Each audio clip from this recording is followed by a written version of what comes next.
So I'm here with Doug Kleiman, comedian, among other things. So how's it going today? It's going great. What a nice day outside of stand-up New York. All right. It was raining a while back, and it's a sunny day, so I'm in a good mood. So you've never been on the show before? Never been on the show.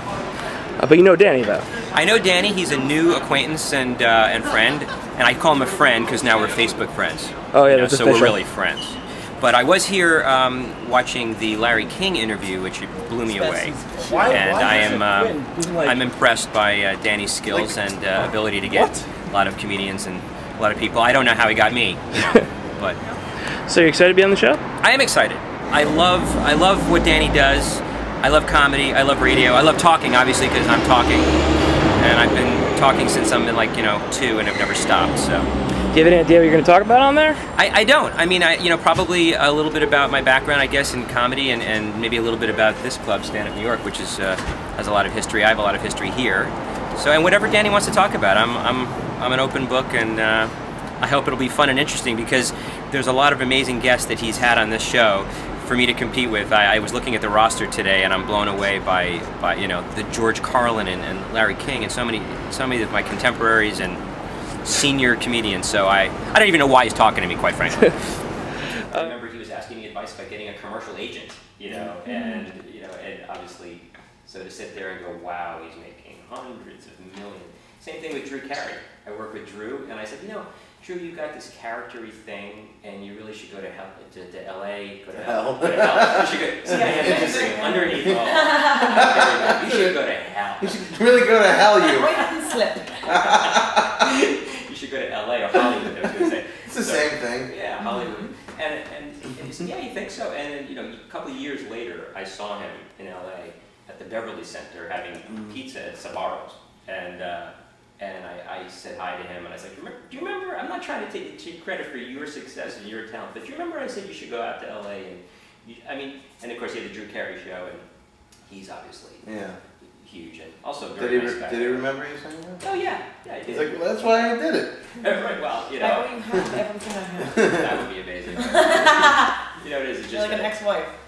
You just have an eye.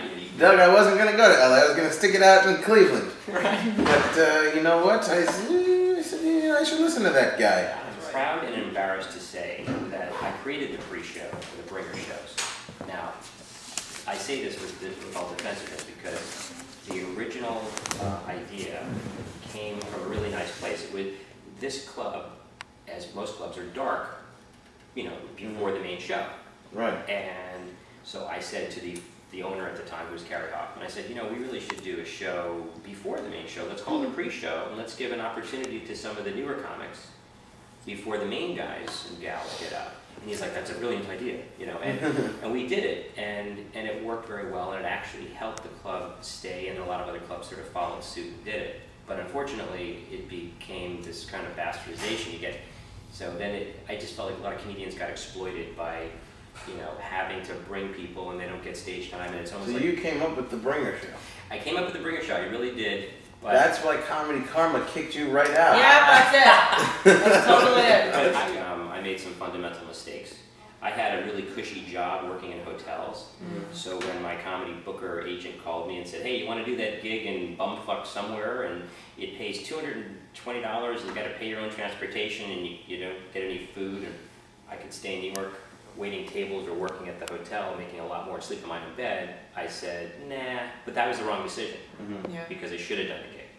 So, but you don't seem bitter, which I find, oh, I'm deeply bitter. I'm just, okay, I'm sure you're upset or whatever, but it's not you're not pointing fingers at anybody, you're just I made some bad choices.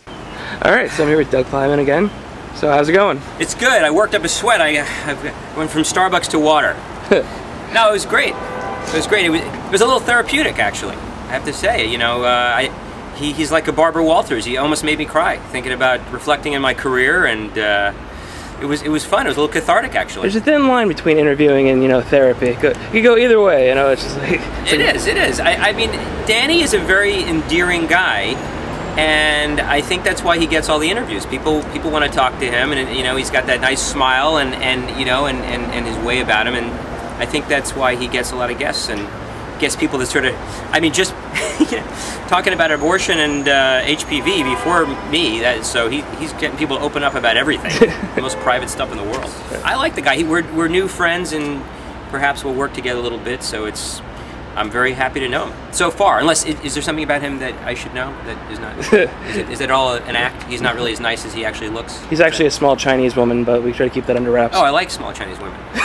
Except an hour later, you know, you're. All right. Well, you know, thanks for stopping by the show. You know, come back whenever you want, and yeah, thank you. Absolutely, thank you.